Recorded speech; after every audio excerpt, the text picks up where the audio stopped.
तो आज हम बात करेंगे इतिहास की एक ऐसी चोरी की, जो चोरी कम और कोई मास्टरपीस ज्यादा लगती है।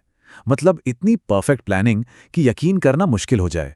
पर हम ये भी देखेंगे कि कैसे सबसे शानदार प्लान भी एक बहुत ही छोटी और सच कहूं तो थोड़ी मजाकिया सी गलती से कैसे धड़ाम से गिर सकता है। $100 मिलियन से भी ज्यादा। सोचकर देखें, इतना पैसा, हीरे, कैश, सोना, सब कुछ एक रात में हवा हो गया। ये चोरी की दुनिया की सबसे बड़ी वारदातों में से एक थी, जिसने पूरी दुनिया को सच में हिलाकर रख दिया था। और यहीं से उठता है वो सबसे बड़ा सवाल जो सालों तक पुलिस वालों के दिमाग में घूमता रहा कि आखिर दुनिया की सबसे महफूज तिजोरी, जिसे कोई तोड़ ही नहीं सकता था, उसे चोरों के एक ग्रुप ने तोड़ा। तो तोड़ा कैसे? तो चलिए इस कमाल की क्राइम स्टोरी की एक एक परत को खोलते हैं। कहते हैं ना, हर बड़े क्राइम के पीछे एक शातिर दिमाग होता है। इस कहानी का वो दिमाग था लियोनार्डो नोटारबार्टोलो। और सुनिए, ये कोई छोटा मोटा चोर नहीं था। अरे नहीं, वो तो अपने काम का आर्टिस्ट था, एक कलाकार। और एंटवर्प का डायमंड सेंटर उसका कैनवस बनने जा रहा था। नोटारबार्टोलो ने, आप कह सकते हैं, अपनी पूरी जिंदगी ही चोरी की कला को परफेक्ट करने में लगा दी।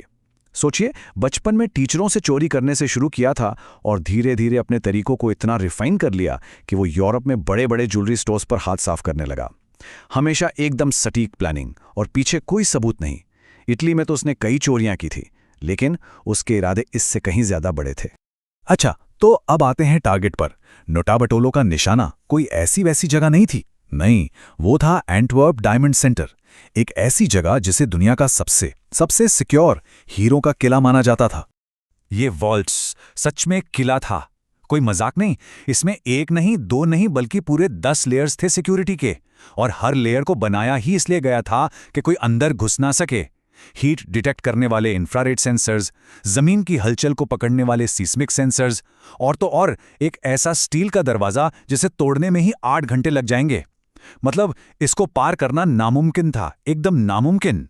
तो जाहिर है, ऐसे किले को तोड़ना कोई 1-2 दिन का काम तो था नहीं। ये नतीजा था पूरे 3 साल की प्लानिंग का, सब्र का और गजब की तैयारी का। नोटारबार्टोलो ये बात अच्छी तरह जानता था कि अगर इस वॉल्ट को हराना है तो उसे सिस्टम से 1 कदम नहीं, 10 कदम आगे सोचना होगा। तो उसने क्या किया? उसने एक बिजनेसमैन बनकर उसी डायमंड सेंटर के अंदर एक ऑफिस किराए पर ले लिया। सोचिए, वो रोज काम पर जाता, गार्ड्स से दोस्ती करता और पूरे सिस्टम की एक एक छोटी बड़ी बात को समझता। और तो और उसने अपने पेन में एक छोटा सा कैमरा छिपा रखा था, जिससे वो चुपके से हर ताले, हर सेंसर की तस्वीरें लेता रहा। इसके बाद उसने एक गोदाम में उस वॉल्ट की हूबहू, एकदम असली जैसी दिखने वाली एक कॉपी बनवाई, ताकि उसकी टीम हर स्टेप की बार बार प्रैक्टिस कर सके।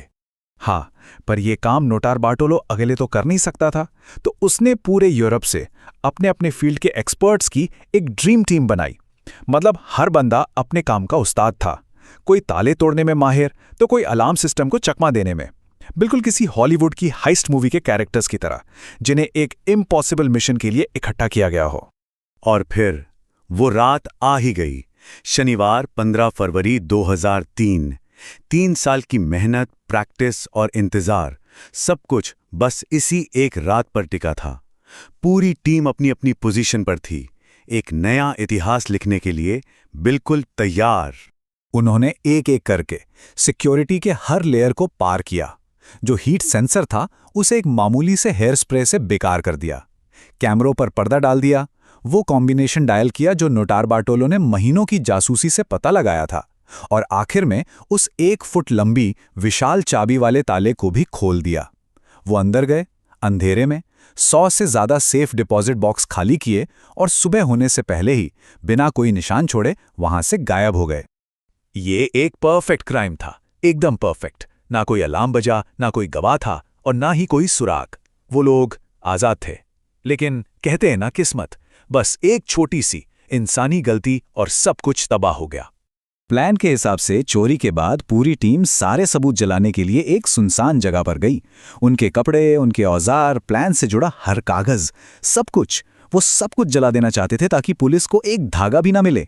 लेकिन टीम का एक मेंबर शायद चोरी के बाद के तनाव में था या बस घबरा गया था। उसे बहुत जल्दी थी। उसने अपने कचरे के बैग को ठीक से नहीं जलाया, बस ऐसे ही फेंक दिया। शायद सोचा होगा कि इस सुनसान जंगल में किसे ही पता चलेगा। लेकिन पता चल गया।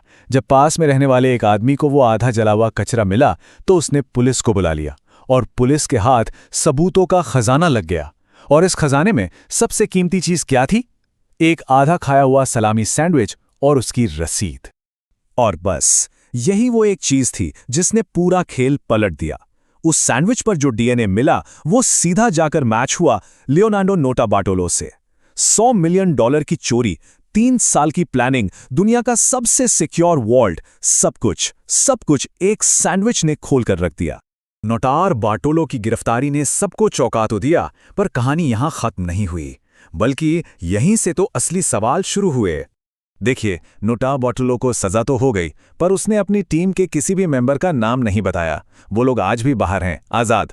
और वो $100 मिलियन के हीरे, उनका भी आज तक कुछ पता नहीं चला।